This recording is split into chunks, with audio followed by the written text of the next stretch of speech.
কি বেয়াদব মেয়ে রে বাবা। তারপর অরিনের পানে তাকিয়ে বলে, এই মেয়ে, তোমার প্যারেন্টসরা কি তোমায় এই শিক্ষা দিয়েছে? বড়দের সাথে কি রকম ব্যবহার করতে হয় জানো না? কথাটা মুহূর্তে ছোট্ট অরিনকে রাগিয়ে তোলে। সে সঙ্গে সঙ্গে কোমরে হাত রেখে তারপর ভুরকুচকে দৃঢ় কণ্ঠে বলে, এই গোমলামুখ লাক্ষজ আঙ্কেল, আমার মাম্মাকে কিন্তু একদম কিছু বলবেন না। তোমার প্যারেন্টরা কি তোমাকে শিখায়নি বাচ্চাদের সাথে কীভাবে কথা বলতে হয়? কেউ থলি বললে কীভাবে তাকে ক্ষমা করে দিতে হয়? নুরি আতকে উঠে আবার ফিসফিস করে বলে, মামনি থামো প্লিজ, বড়দের সাথে এমন কথা বলতে নেই। পচা মেয়ে বলবে তো তোমায়। কিন্তু অরিন দমবার পারটি না। মাথা উঁচু করে গম্ভীর ভঙ্গিতে বলে গেল। এদিকে অমিত তখনই থমকে যায়। তার চোখে ছোট্ট মেয়েটির মুখ যেন হঠাৎই বদলে যায় যখন সে তার সামনে কোমরে হাত দিয়ে দাঁড়িয়ে থাকা ছোট্ট মেয়েটির মুখ থেকে শুনে সেই ডাক, গোমলামুখ লাক্ষস। বাক্যটা অস্পষ্ট হলো অমিত বুঝতে পারে বাচ্চাটি তাকে গোমরামুখ রাক্ষস বলেছে, যেটা তার বুকের গভীরে গিয়ে আঘাত করে। গোমরামুখ রাক্ষস শব্দটা আজনের ঠোঁট থেকে কতবার যে সে শুনেছে।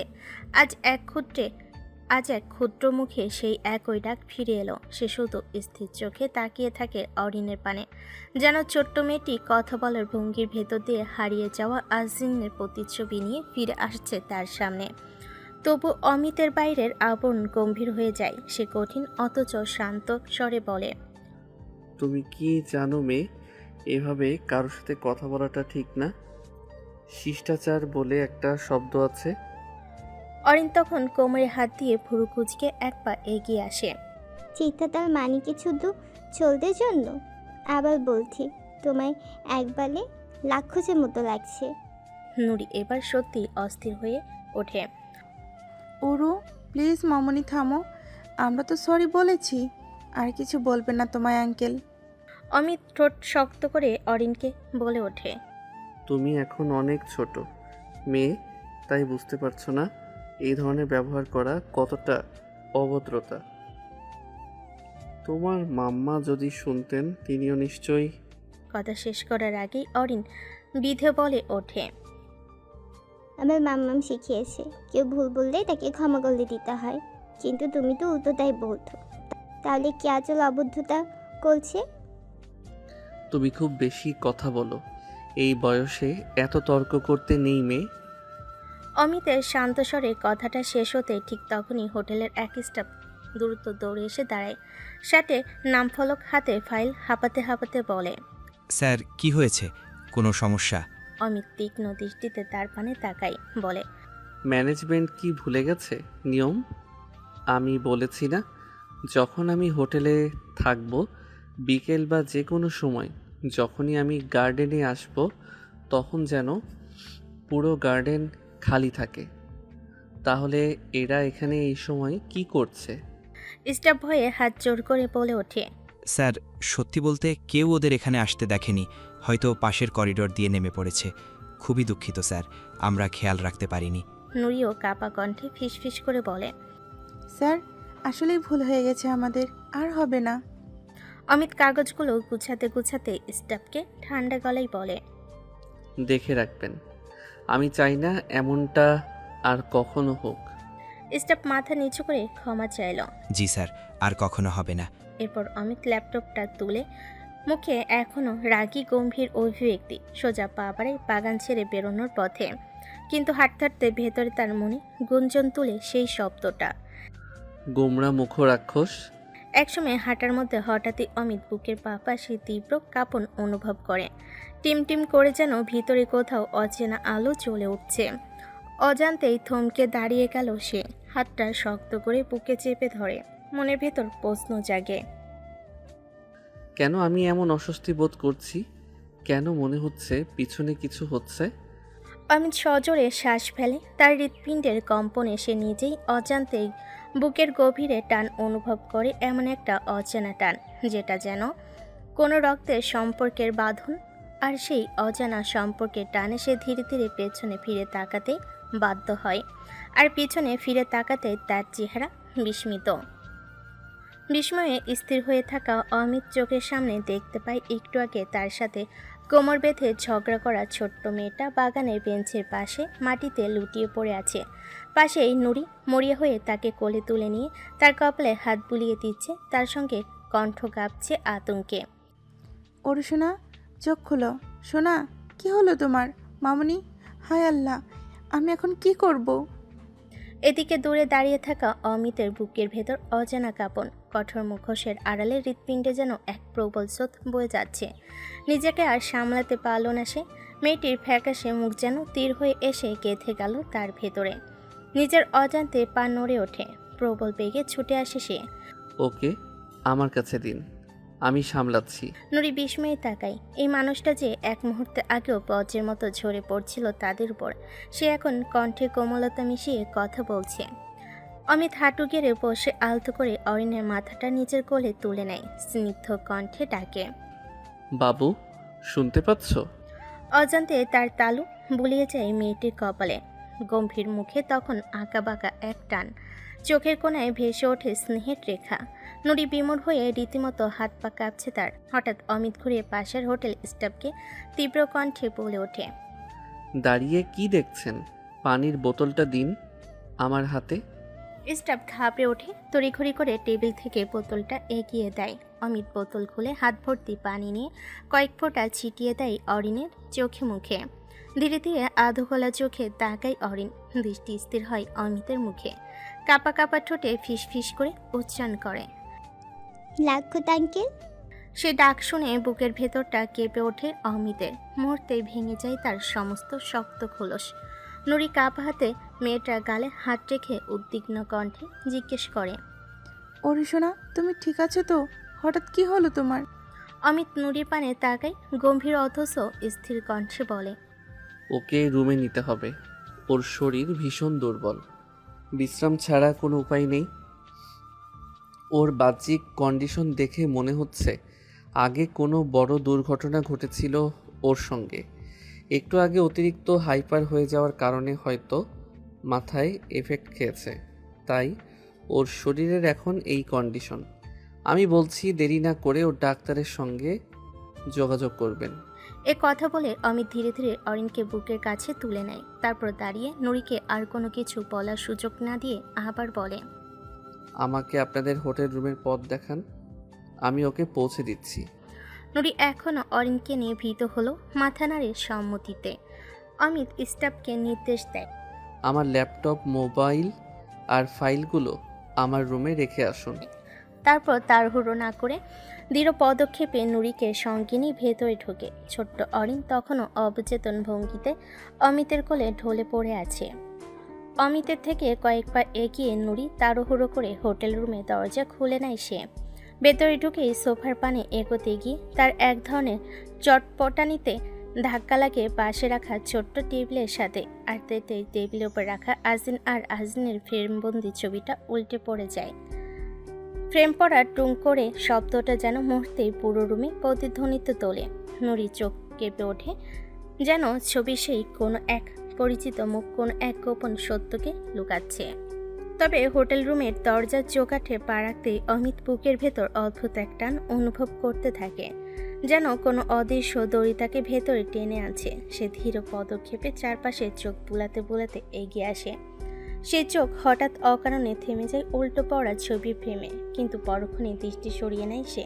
তারপর সে এগিয়ে এসে অরিনকে আলতো করে সোফায় শুইয়ে দেয়, নিজের কোট খুলে মেয়েটির গায়ে জড়িয়ে দেয়। তারপর গম্ভীর, স্থির অথচ কোমল কণ্ঠে নুরিকে বলে, ও এখন ঘুমে আছে, আপনি যত দ্রুত সম্ভব ওর ডাক্তারের পরামর্শ নিন। আর কথাটা শেষ করার আগেই দরজার পানে শব্দ হয়। ওই হোটেল স্টাফ হাঁপাতে হাঁপাতে ভেতরে ঢোকে, আর তার চেহারায় উৎকণ্ঠার ছাপ। বলে, স্যার, আপনার ছেলে ঘুম থেকে উঠে আপনাকে না পেয়ে পুরো হোটেল মাথায় তুলছে। আমাদের যে মহিলা স্টাফকে আপনি ওকে দেখে রাখার দায়িত্ব দিয়েছেন, তিনি ওকে নিয়ে এখন নাজেহাল অবস্থায় আছেন। স্টাফের কথা শেষ হতে অমিত শক্ত হয়ে ওঠে। তার মুখের গম্ভীরতা ভেঙে গিয়ে চোখে দুশ্চিন্তা ছড়িয়ে পড়ে। মুহূর্তে সে উঠে দাঁড়ায়, যেন দৌড়ে চলে যাবে। ঠিক তখনই ছোট্ট অরিন তার আঙ্গুল মুঠো করে ধরে ফেলে।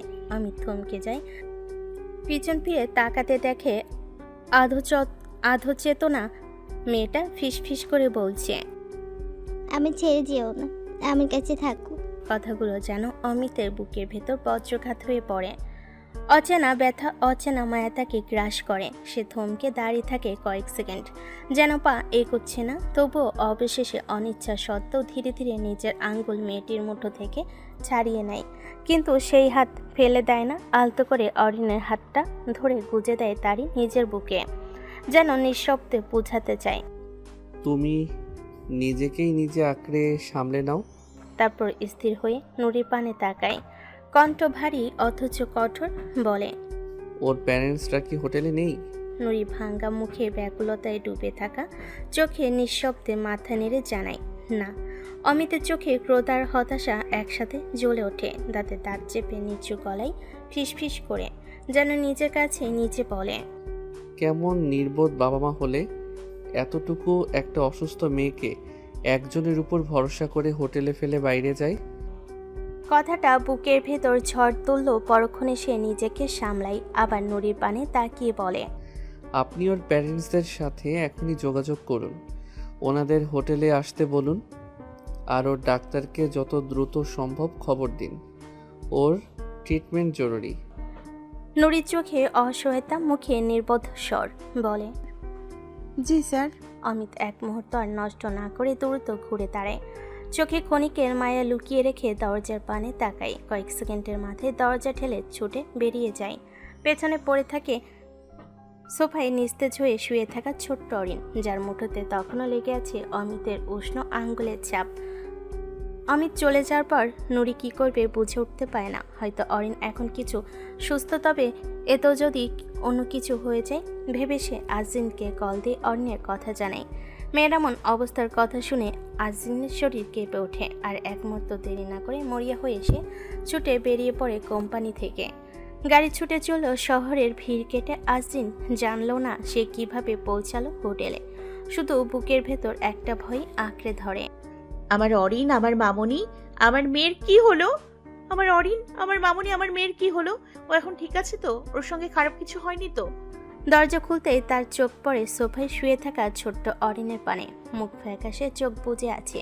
নুরি পাশে বসে আছে। আজিনকে দেখে নুরি উঠে দাঁড়িয়ে পড়ে, আর আজিন ছুটে গিয়ে মেয়ের পাশে বসে।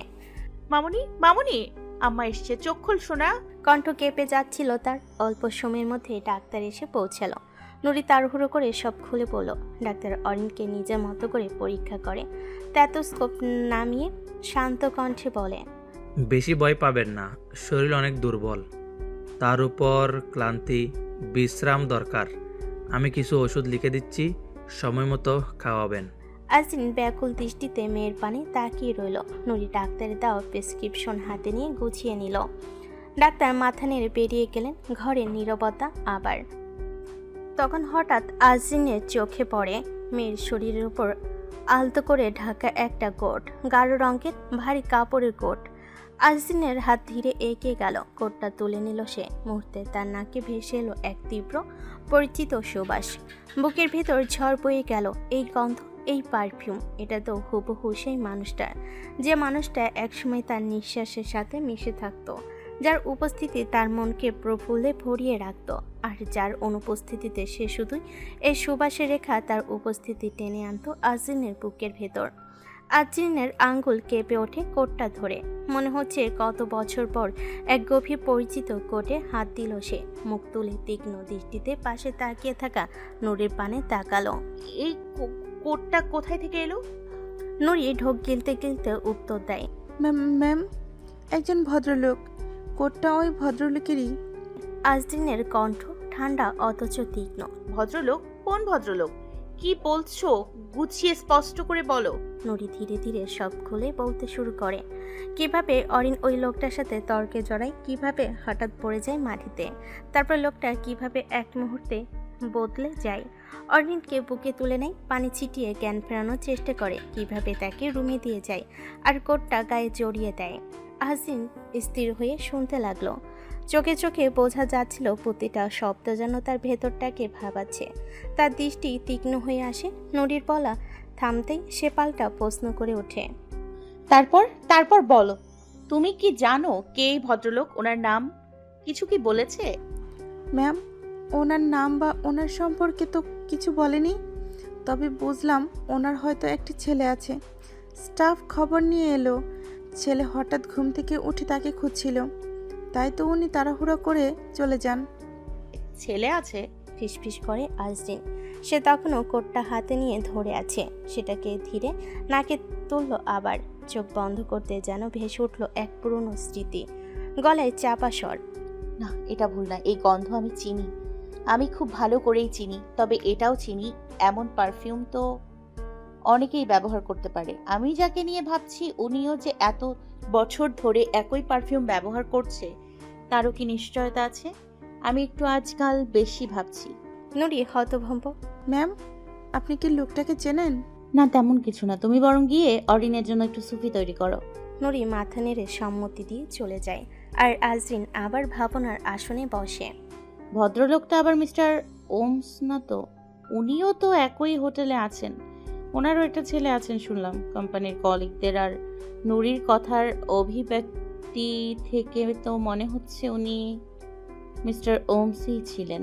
কে এই মিস্টার ওমস, যার সম্পর্কে কিছু তো দূরে থাক, যার একটা ছবিও নেই সোশ্যাল মিডিয়ায়, অথচ তিনি এত বড় একটা কোম্পানির সিইও? এসব প্রশ্ন নিয়ে আজরিন এতটাই মরিয়া হয়ে পড়ে যে সে বুঝতে পারে না কখন সময় বয়ে চলে যায়। আর ততক্ষণে নুরি স্যুপ নিয়ে এসে পড়ে, আর আজরিন কোটটা রেখে মেয়েকে নিয়ে ব্যস্ত হয়ে পড়ে। গ্রাম থেকে নুরির বাবার অসুস্থতার খবর আসে, আর তাতে সে কয়েকদিনের জন্য গ্রামে চলে যায়। এদিকে অরিন এখনও পুরোপুরি সুস্থ হয়ে ওঠেনি, তবে সুস্থতার দোরগোড়ায় পৌঁছে গেছে বলা যায়। তবু আজরিন মেয়েকে স্কুলে পাঠাতে নারাজ, তাই স্কুল থেকে মেয়ে ছুটি নিয়ে রেখেছে।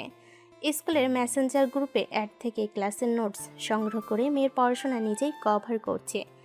এই কয়েকদিনে অরিন রোজই মায়ের সঙ্গে কোম্পানিতে আসে, আর সেই সূত্রেই তার সঙ্গে সিও মিস্টার ওমস মানে অমিতের ছেলে ঈশানের এক ধরনের বন্ধুত্ব গড়ে ওঠে। বন্ধুত্বটা গড়ে ওঠার ঘটনাটা ছিল এভাবে। সেদিন একটা টেকনিক্যাল সমস্যার কারণে আজদিন সরাসরি আইটি ডিপার্টমেন্টে গিয়েছিল। সেখানে গিয়ে সে মিস্টার ওমস মানে অমিতের কক্ষের ভিতরে যাওয়ার আগে গ্লাসের বাহির থেকে দেখতে পাই সিও মিস্টার ওমসের কক্ষে একটি ছোট্ট ছেলে চুপচাপ বসে আছে, মুখ গোমরা, অভিমান। কক্ষে কোথাও মিস্টার ওমস মানে অমিত নেই, তবে ছেলেটার পাশে দাঁড়িয়ে মিস্টার লুহান তাকে কোনো একটা বিষয় বোঝাতে হিমশিম খাচ্ছেন। আসলে মিস্টার ওমস মানে অমিত বিদেশি ক্লায়েন্টদের সঙ্গে মিটিংয়ের জন্য কোম্পানির বাইরে গিয়েছেন। তার সঙ্গে রনিও, তাই ছেলেটিকে সামলানোর দায়িত্ব পড়েছে মিস্টার লোহানের ওপর। যাওয়ার সময় অমিত ছেলেকে বুঝিয়ে শুনিয়ে মানিয়ে দিয়ে গেল। এখন কিন্তু বদমেজাজি ছোট্ট ঈশান জেদ ধরেছে, সে এখনই বাবার কাছে যাবে। আর তাকে যতই লোহান বোঝানোর চেষ্টা করছে, ততই যেন ছেলেটার মেজাজ চড়ছে। আজদিন কৌতূহলী হয়ে ভেতরে ঢুকে পড়ে। কি হয়েছে মিস্টার নুহাল? লোহান হাল ছেড়ে দেওয়া গলায় বলে। আরে আরজু ম্যাম, আপনি? কয়েকবার এগিয়ে আসতে আসতে আরও বলে। আর বলবেন না, ওম স্যার বাইরে একটা মিটিংয়ে আছেন, কিন্তু ওনার ছেলে ঈশান কিছুই শান্ত হচ্ছেন না। জেদ করছে বাবার কাছে যাবে, আর এক্ষুনি আমি আর পারছি না সামলাতে ম্যাম। সব খুলে বলার পর আজদিন বুঝে এটাই মিস্টার ওমসের ছেলে ঈশান। তাদের কথা বলার মধ্যেই হঠাৎই ঈশান চেয়ার থেকে লাফিয়ে দরজা খুলে বেরিয়ে যায়। আরে ঈশান! লোহান ছুটে পেছনে, আজরিনও দেরি করে না। করিডোরের ভেতর দিয়ে ছুটতে ছুটতে ঈশান সামনে যা পাচ্ছে তাই ফেলে দিচ্ছে। ব্যানার, ফ্লেয়ার, স্টাডিং পোস্টার, পুরো পথ যেন এলোমেলো হয়ে যাচ্ছে। কর্মীরা বিস্ময়ে থেমে তাকাচ্ছে। আজরিন তৎক্ষণাৎ বুদ্ধি খাটালো। সে শর্টকাট ধরে অন্য করিডোর দিয়ে গিয়ে ঈশানের সামনে দাঁড়ালো। ছেলেটা এত দ্রুত দৌড়াচ্ছিল যে সে এসে সরাসরি আজরিনের গায়ে ধাক্কা খেয়ে থমকে দাঁড়িয়ে মাথা তুলে তাকায়। আজরিন কোমরে দুহাত দিয়ে ধরে দুষ্টু হাসি মাখা মুখে বলে, ওরে বাচ্চা ধন, কোথায় পালাচ্ছ? ঈশান অবাক হয়ে তাকিয়ে রইল। তার চোখে রাগের সঙ্গে যেন ভয়ত অবুঝতা মিশে আছে। লোহান হাঁপাতে হাঁপাতে এসে থমকে দাঁড়ায়। আজদিন হাঁটু গেড়ে ঈশানের সামনে উচ্চতায় নেমে এলো। তার চোখে চোখ রেখে মোলায়েম কণ্ঠে বলে, শোনো, তোমার বাবাকে খুব দেখতে ইচ্ছে করছে তাই না? কিন্তু তুমি এভাবে দৌড়ালে, জেদ করলে তো বাবা খুশি হবেন না। আমরা যদি শান্তভাবে অপেক্ষা করি, তারপর বাবা আসলে হাসি মুখে বলি, বাবা আমি তোমার আসার অপেক্ষায় বসেছিলাম, তাহলে বাবা তোমাকে দেখে অনেক খুশি হবেন। বুঝেছো? বাবাকে ভালোবাসো তো? ঈশান মাথা নাড়ে। তাহলে বাবা আসা পর্যন্ত তুমি গুড বয় হয়ে থাকো। তাহলে বাবা এসে যখন দেখবে তুমি গুড বয় হয়ে বাবার জন্য অপেক্ষা করেছো, তখন বাবা খুশি হবেন। আর বাবা খুশি মানেই তো ঈশান সোনা খুশি, তাই না? ঈশান আবার মলিন মুখে মাথা নাড়ে। আমার বীর লক্ষ্মী সোনা। আজরিন ঈশানের গাল টেনে চেপে ধরে বলে। আজরিনের এমন কোমল আচরণে ঈশানের রাগ গলে গেল। মন খারাপ চেহারাটায় মলিন। আমার বীর সোনার এখনো মন খারাপ কেন? আজরিন বাচ্চাটার সাথে তাল মিলাতে এক ধরনের অভিমান নিয়ে মুখ ফুলিয়ে বলে। আর তাতেও ঈশান থমকে আছে দেখে আজরিন তার কোমরে সুড়সুড়ি দেয়, আর তাতে ঈশান খিলখিল করে হেসে ওঠে। এতে আজরিনও হেসে দেয় আর আদর করে তার কপালে চুমু খায়। লোহান যেন স্বস্তির নিঃশ্বাস ফেলে। আজরিন তখন বলে, চিন্তা করবেন না মিস্টার নোহাল, আমি ওকে সামলে নিব। আমার সঙ্গে থাকলে ঠিক থাকবে। নিচে আমার মেয়ে আছে, স্যার যতক্ষণ না আসছে ওর সঙ্গে খেলা করবে। আমি নিয়ে যাচ্ছি। আজরিন ঈশানের ছোট্ট হাতটা ধরে প্রোগ্রামিং ডিপার্টমেন্টে নিয়ে আসে। সেখানে অরিন মায়ের অফিস রুমে বসে খেলছিল। দরজা দিয়ে মাকে ঈশানের হাত ধরে ঢুকতে দেখে অরিন কিছুটা অবাক দৃষ্টিতে তাকায়। আজরিন মৃদু হেসে বলে, অরু সোনা, এই ঈশান তোমার মতোই বাবার সঙ্গে এসছে। আজরিন কৌতূহলী দৃষ্টিতে ঈশানের পানে তাকায়। ঈশান লাজুকভাবে হেসে ফেলে। সেদিন থেকে দুজনের মাঝে আলতো এক বন্ধুত্ব জন্ম নেয়। অফিসের ব্যস্ত সময়ে তারা দুজনে একসাথে খেলে, গল্প করে। তবে সেদিন ঈশান আজরিনকে জিজ্ঞেস করে, তোমায় আমি কি বলে ডাকবো? আজরিন তখন তাকে বলতে বলে। কি বলে ডাকা যায়? ঈশান তখন ভেবে উত্তর দেয়, ভালো আন্টি, ভালো আন্টি। সেই থেকে ঈশান আজরিনকে ভালো আন্টি বলে ডাকে আর অরিনকে ছোট্ট খরগোশ। সেদিন অমিত কোম্পানিতে ফেরার পর যখন ঈশানকে লোহানের কাছে নিয়ে যায়, ঈশান তখন বাবার কাছে আজরিন আর অরিনে অনেক গুণগান গায়, ভালো আন্টি খরগোশ বলে। আর পরের দুদিন সে যখন কোম্পানিতে আসে তখন সে বায়না ধরে অরিনের সাথে খেলতে যাবে। তখন অমিত তাকে প্রোগ্রামিং ডিপার্টমেন্টে আসার অনুমতি দেয়, কিন্তু আজই সেই অন্তিম মুহূর্ত। আজই প্রথমবার আজরিন আর অমিতের দেখা হবে। সিও মিস্টার ওমস অর্থাৎ অমিত আজ প্রোগ্রামিং ডিপার্টমেন্টে বসবেন। এতদিন সে কোম্পানির অন্যান্য বিভাগ সামলেছে, আজ সরাসরি প্রোগ্রামিং টিমের কাজ দেখতে আসবেন। সঙ্গে সকলের সাথে একটা গুরুত্বপূর্ণ মিটিংয়ে বসবে, যেটা কোম্পানির অতি প্রয়োজনীয় গুরুত্বপূর্ণ মিটিং। আজকের মিটিংয়ে গুরুত্বপূর্ণ কাগজপত্রগুলো আজরিন গতকালই তুলের মাধ্যমে লুহানের কাছে পৌঁছে দিয়েছে। আর লুহান মিস্টার ওমস মানে অমিতের কাছে পৌঁছে দিয়েছে। কাজটা হয়ে যাওয়ায় সে এখন কিছুটা নিশ্চিন্ত। সকালটা বেশ শান্ত হলো। অফিসের কর্মীদের জন্য ব্যস্ততায় ভরা। অরিন মায়ের কেবিনে এদিক ওদিক হাঁটছে, তার চোখে মুখে কেবল অপেক্ষার ছাপ। কখন হয়তো ঈশান আসবে, তার প্রিয় খেলার সাথী, সেই অপেক্ষা। আজরিন ডেস্কের সামনে বসে কম্পিউটার স্ক্রিনে কিছু হিসাব দেখছিল, কিন্তু মনটা তেমন স্থির নেই। মেয়ের পানে তাকি কোমল স্বরে বলে, অরু, মাম্মা একটু ওয়াশরুমে যাচ্ছে, তুই কিন্তু চুপচাপ থাকবি, ঠিক আছে? দুষ্টুমি না। অরিন মুচকি হেসে মাথা নেড়ে সম্মতি জানালো। আজরিন চলে গেল। সময় যেন চোখের পলকে কেটে গেল। 15 মিনিট পর ফিরে এসে দরজা খুলতে তার চোখে ভয়ের ছায়া। অরিন নেই। অরু, মাম্মা। কণ্ঠে শূন্যতার স্বর। চারপাশে তাকিয়ে দেখে মেয়ের খেলনা যথাস্থানেই ছড়িয়ে আছে, কিন্তু মেয়ে নেই। সে নিজের মধ্যে ফিসফিস করে ওঠে, এই মেয়ে নিশ্চয়ই বাইরে চলে গেছে, ওকে নিয়ে আর পারা যাচ্ছে না। যত বড় হচ্ছে ততই অবাধ্য হয়ে যাচ্ছে। সে দ্রুত দরজার কাছে গিয়ে বের হতে উদ্যত। ঠিক তখনই দরজার বাইরে সামনে এসে দাঁড়ায় তুলি। তুলি, আজরিন প্রায় হাল ছেড়ে দেওয়া কণ্ঠে বলে ওঠে, তুমি অরুকে দেখেছো? তুলি মলিন চোখে তাকায়, তারপর শান্ত স্বরে বলে, জি ম্যাম, একটু আগে দেখেছিলাম। আর হ্যাঁ, মিস্টার ওমস এসে পৌঁছেছেন হয়তো। আজরিন কথার মাঝেই থামিয়ে দেয়। স্যার পৌঁছে গেছেন? কখন? জি ম্যাম, মিনিট 10 আগে হবে। আজরিন একটুখানি থমকে দাঁড়ায়, ঘাড় ঘুরিয়ে সামনে পানে তাকায়। তার কেবিন থেকে কয়েক মিটার দূরে মিস্টার ওমসের গ্লাস কেবিন। তার সম্পূর্ণ স্বচ্ছ কাজ দ্বারা আবদ্ধ, কিন্তু আজ তার লক করা। ভেতরটা দেখা যাচ্ছে না। চোখে এক অজানা উদ্বেগ ভেসে ওঠে। আজরিন নিঃশব্দে বলে, কিন্তু আমার মেয়ে কই? কেন ম্যাম? ও তো ঈশান, এর সাথেই আছে। আমি তো দেখলাম ওরা একসাথে মিস্টার ওমসের কেবিনের দিকে যাচ্ছে। আজরিন বিস্মিত হয়ে বলে, মিস্টার ওমসের কেবিনের দিকে যাচ্ছে মানে?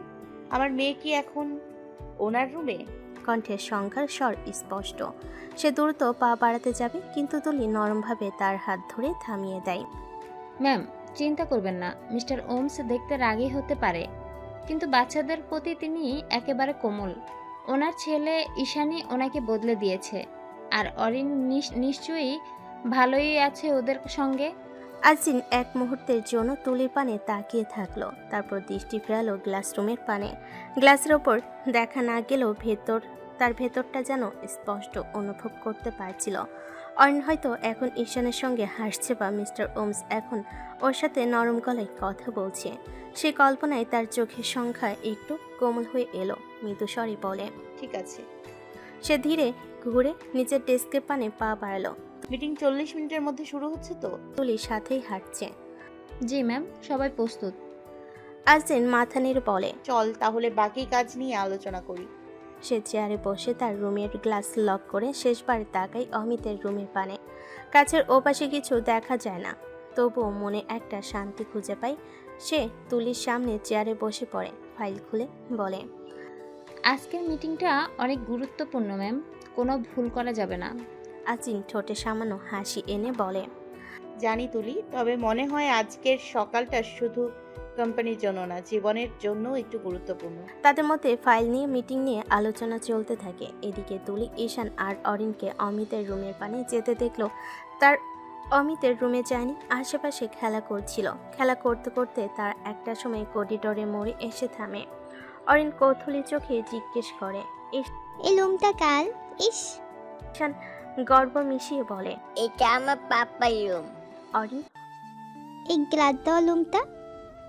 হ্যাঁ, ভিতরে অনেক সুন্দর জিনিস আছে। আমার পাপা সেখানে কাজ করে। অরিন মৃদু স্বরে বলে। চল না একবার দেখে আসি। ঈশান ঠোঁট কামড়ে ভাবে। কিন্তু পাপা যদি রাত করে? অরিন ঠোঁটে দুষ্ট হাসি এনে বলে, আমরা চুপচাপ দেখে বেরিয়ে যাবো, কেউ তেলই পাবে না।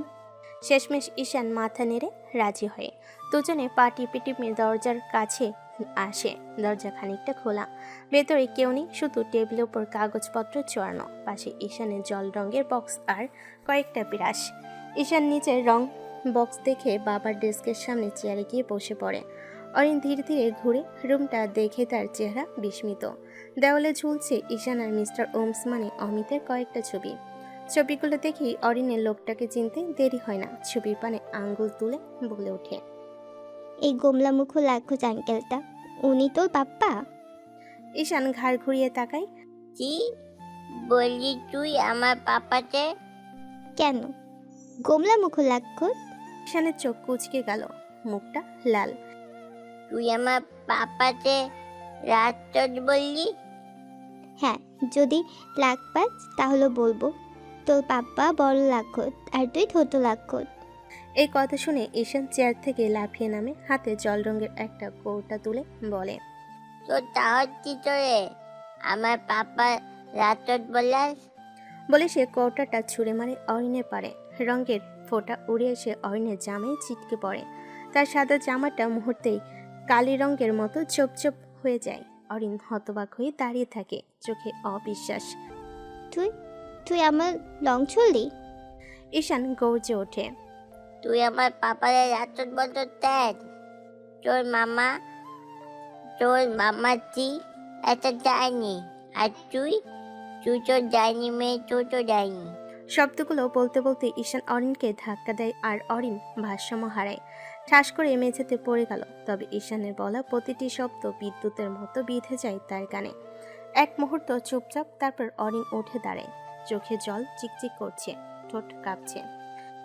আমার মাম্মা দেয়নি না, তোর বাপ্পা লাখোজ, বুঝলি? বলে সে টেবিলের উপর থেকে আরেকটা রঙের কৌটা তুলে ঈশানের পানে ছুঁড়ে মারে।